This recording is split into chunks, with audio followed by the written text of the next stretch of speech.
वंदे मातरम। आइए समझते हैं कि बादल क्यों फटते हैं, इसके पीछे का क्या वैज्ञानिक रीजन है। तो दोस्तों, आपने कई बार अपने न्यूज़ चैनलों पर या फिर आप अपने आस पड़ोस में न्यूज़पेपर में किसी न किसी से सुना होगा कि फलाने जगह में बादल फट गया है, बहुत ज़्यादा बर्बादी हुई है। ज़रा आप सोच के देखिए कि आप नीचे बैठे हुए हैं, अचानक जो है कई लीटर पानी ऊपर से धमाक से नीचे गिर जाए आपके शरीर पर या आप जहाँ बैठे हैं उस आसपास में, तो कैसा स्थिति बनेगा। जरा सोचिए, इस तरह की स्थिति होगी। तो बादल फटने की स्थिति भी कुछ ऐसी ही होती है। इसके पीछे के सारे वैज्ञानिक कारण को जानेंगे, सभी चीज़ों को समझेंगे। तो मैं रजनीश पाठक आपका बहुत बहुत स्वागत करता हूं इस सेशन में। आइए भविष्य निर्माण शिक्षण संस्थान के इस प्लेटफॉर्म पर आपको इसके बारे में पूरी जानकारी देता हूं। देखिए, अब बादल क्यों फटते हैं, ये हमारा आज का टॉपिक है। लेकिन इस टॉपिक को समझने के लिए हमें यह समझ लेना जरूरी होगा कि बादल बनता कैसे है। जब आप समझ लेंगे बादल बनता कैसे है, तब आपको सामान्य बारिश और बादल फटने की घटना में डिफरेंस समझ में आएगा। जब डिफरेंस समझ लीजिएगा आप, उसके बाद में बादल क्यों फटते हैं इसके वैज्ञानिक रीजन को समझेंगे हम, और फिर हम देखेंगे कि बादल फटने का क्या प्रभाव होता है। तो ये सारे के सारे टॉपिक्स हम इसमें कवर करेंगे और आपका बहुत बहुत स्वागत है इस सेशन में। तो दोस्तों, आप अक्सर ये चीज़ों को देख करके हताहत होते होंगे, सुनते होंगे कि कई लाखों लोग बेघर हो गए, कितने जान माल की क्षति हो गई। अभी हाल ही फिलहाल में आप पंजाब के क्षेत्र में देख रहे हैं कि क्या स्थिति हुआ है। उत्तराखंड में रह के जो है सो ये बादल फट जाती हैं और वहाँ के लोग भूस्खलन से, पहाड़े के खसक जाने से और भी भिन्न भिन्न प्रकार की चीज़ों से परेशान हो जाते हैं। तो एक्चुअली क्या होता है कि बादल फटने के लिए, तो हम इस टॉपिक को समझने के लिए सबसे पहला टॉपिक आपको समझाते हैं कि बादल बनता कैसे है। देखिए, जब भी मान लीजिए यहाँ पर एक तालाब है, समुद्र है, इन समुद्र और तालाबों में क्या भरा हुआ है दोस्तों, पानी भरा हुआ है। क्या भरा हुआ है, पूरा का पूरा पानी भरा हुआ है। जब सूरज यहाँ से अपना लाइट बिखेरता है, तो यहाँ से जब हीट इन पर पड़ती है, तो ये वेपराइज होकर ऊपर उठ जाते हैं। ये जो है वेपराइज होकर, यानी ये वाष्पित होकर ऊपर उठ जाते हैं और ऊपर जा कर के बूंद बूंद बूंद बूंद बूंद बूंद में चारों तरफ रहते हैं और ये धीरे धीरे एक दूसरे के नज़दीक आकर के और बादल का रूप ले लेते हैं। किस चीज़ का रूप ले लेते हैं, बादल का रूप ले लेते हैं। ये कुछ इस तरीके से बादल का ये ऊपर उठते हैं और बादल का रूप ले लेते हैं। ठीक है, उम्मीद है कि बादल कैसे बनता है आपको समझ में आ गया होगा। अब ये बादल का रूप ले लेते हैं, इस बात से आप कैसे समझ सकते हैं, तो आप अपने दैनिक जीवन में एक उदाहरण देखते होंगे। आप अपने घर के अंदर ठंडा के दिन में रहते हैं और उस समय आप ऐसे करिए, तो मुंह में से जो भाप निकलता है वो क्लियर दिखाई नहीं देता है। मुंह में से जो हवा निकल रहा है उसमें नमी है, वो क्लियर दिखाई नहीं देता है।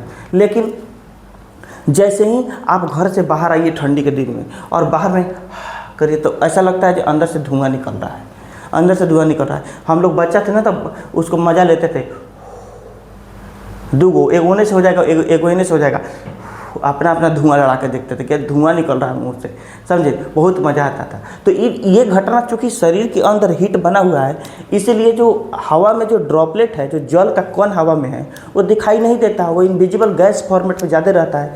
लेकिन जैसे ही ठंडा बढ़ जाता है, वो गैस संघनित सट के एक दूसरे में विजिबल हो जाता है, यानी हम अब उसको देख सकते हैं। जैसे कुहासे के दिन में, क्या अभी मौसम में नमी नहीं है, अभी भी मौसम में नमी है, लेकिन क्या आप दिन में इस तरह से नमी को देख पाते हैं जैसे ठंडा के दिन में कुहासा देख पाते हैं? नहीं ना। इसका मतलब है जब ठंडा बढ़ता है तो चीज़ें जो जल के जो गैस होते हैं, गैस के रूप में जो वाष्प होते हैं, वो ज़्यादा संघनित होकर जल के बूंद के रूप में दिखने लगते हैं। तो बादल जो होता है उन्हीं बूंदों का संघनित रूप होता है। यही सब चीज़ें यहाँ पर आपको समझाई गई हैं। हो गया, इतना बात समझ गए होंगे। अब बादल बनता ऐसे है। इसके बाद अब सामान्य वर्षा क्या है, तो सामान्य वर्षा क्या होती है कि जब बादल की बूंदें जो हैं जब एक दूसरे के साथ मिलकर थोड़े भारी हो जाते हैं, तो भारी होने के बाद में वह धीरे धीरे बरसना ऊपर से शुरू कर देते हैं। धीरे धीरे ऊपर से ये बरसना शुरू कर देते हैं धरती पर, ताकि ये हल्का हो सके और अपनी जगह पर मेंटेन हो सके, और ये बरसना शुरू कर देते हैं। तो ये सामान्य बारिश है। ये हल्का फुल्का बारिश को सामान्य बारिश कहते हैं, जिससे खेत खलिहान किसानी अच्छा से हो सके, पेड़ पौधे हरे भरे रह सकें, आम जीवन को क्षति ना पहुँचे, वो सामान्य बारिशों में आती है।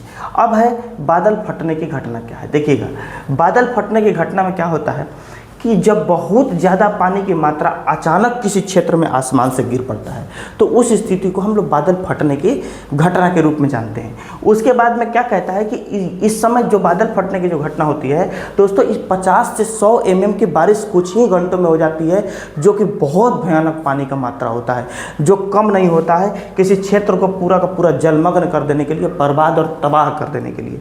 ठीक है, तो ये इस तरह से बादल फटने के ये कुछ होते हैं। उसके बाद में आप देखेंगे कि बादल फटते क्यों हैं। अब इसके पीछे वैज्ञानिक रीजन पे चलते हैं। बहुत इंपॉर्टेंट चीज़ है ये जान लेना, क्योंकि अभी आप देख रहे हैं बहुत सारे न्यूज़ में सुन रहे होंगे। तो यहाँ पर देखिएगा कि बादल क्यों फटते हैं। तो सबसे पहले बादल जो फटते हैं वो पहाड़ी क्षेत्रों में ठंडी हवाओं के कारण फटते हैं। तो क्या होता है पहाड़ी क्षेत्रों में ठंडी हवाओं के साथ बादलों में कि वह बादल फट जाता है और बादलों से पानी अचानक गिर जाता है। एक्चुअली क्या होता है कि पहाड़ों पर जब पहाड़ी क्षेत्र जो होता है बहुत ज़्यादा इस तरह से पहाड़ रहते हैं, ऐसे ऐसे पहाड़ रहते हैं। अब इसमें बादल घिरा हुआ है, बादल निकल के इधर चला, इधर आया, लड़ गया, बादल क्या हो गया, लड़ गया।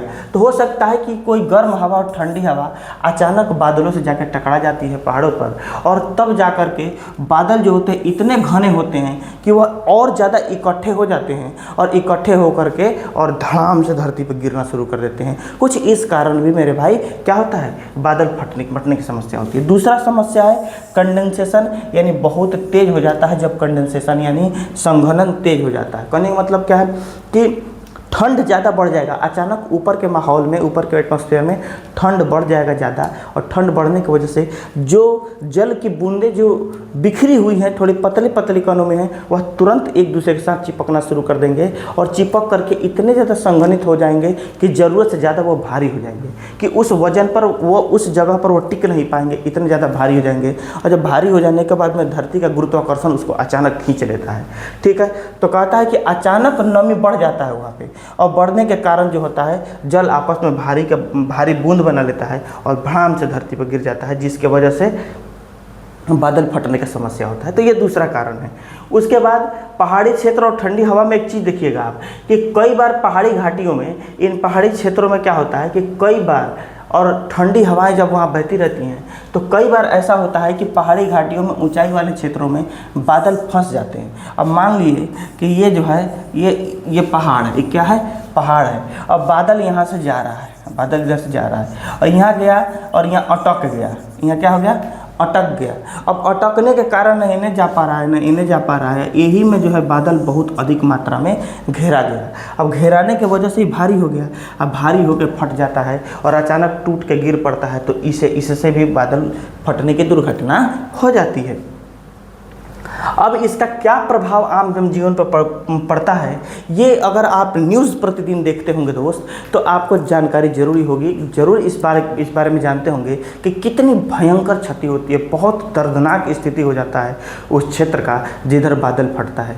भगवान न करे कि बादल किसी सामान्य ऐसी स्थिति में, ऐसी जगह में फट जाए जहाँ पर बहुत ज़्यादा, फटना तो कहीं नहीं चाहिए मेरे भाई, क्योंकि बादल फटने की स्थिति से बहुत ज़्यादा दिक्कत होती है, लोग बहुत परेशान होते हैं। वैसे बादल अक्सर किन क्षेत्रों में फटते हैं, तो बादल अक्सर फटते हैं पहाड़ी क्षेत्रों में, जहाँ पे पहाड़ हैं, बहुत बड़ी बड़ी ऊंचाई टीलाएँ हैं, वहाँ पे अक्सर बादल फटते हैं। जैसे अपने देश में, अपने देश का आप जब देखिएगा तो अपने देश का जब आप नक्शा बनाइएगा ना, कुछ इस तरीके से जब देश का अपना नक्शा बनाइएगा, अब हमको उतना नक्शा का यहाँ देखिएगा, कुछ इस तरीके से हम बना रहे हैं। तो ये जो नेपाल वाला जो हिमालयी रीजन है, इधर का पूरा हिमालयी रीजन है भारत का, इस हिमालयी रीजन में, इस पूरे हिमालयी रीजन में बादल फटने की घटना ज़्यादा होती है भारत में। ज़्यादातर इधर ही बादल फटते हैं और इधर के लोग बहुत ज़्यादा परेशान होते हैं। जैसे जम्मू कश्मीर का हो गया, हिमाचल प्रदेश हो गया, उत्तराखंड हो गया, इधर यूपी का जो उधर का क्षेत्र है। तो हालांकि यूपी बिहार में बहुत कम बादल फटता है, लेकिन ये सब क्षेत्र में थोड़ा ज़्यादा बादल फटता है, क्योंकि ये सब ज़्यादा नॉर्थ में हो जाता है ना। ज़्यादा नॉर्थ में होने की वजह से यहाँ पर ठंडी थोड़ा ज़्यादा पड़ती है और बादल फट जाते हैं। तो यहाँ लिखा हुआ भी वैसे जम्मू कश्मीर, उत्तराखंड, हिमाचल प्रदेश का क्षेत्र में ज़्यादातर पड़ता है। ठीक है, और बहुत ज़्यादा बाढ़ आती है, गांव खेत सड़क सब डूब जाते हैं, फसल बर्बाद हो जाती है। तो कहीं भी बादल नहीं फटना चाहिए। मिलते हैं किसी और टॉपिक पर, आपको नई जानकारी देते हैं। अपना ख्याल रखिएगा और खूब बढ़िया से पढ़ाई करिए। वंदे मातरम।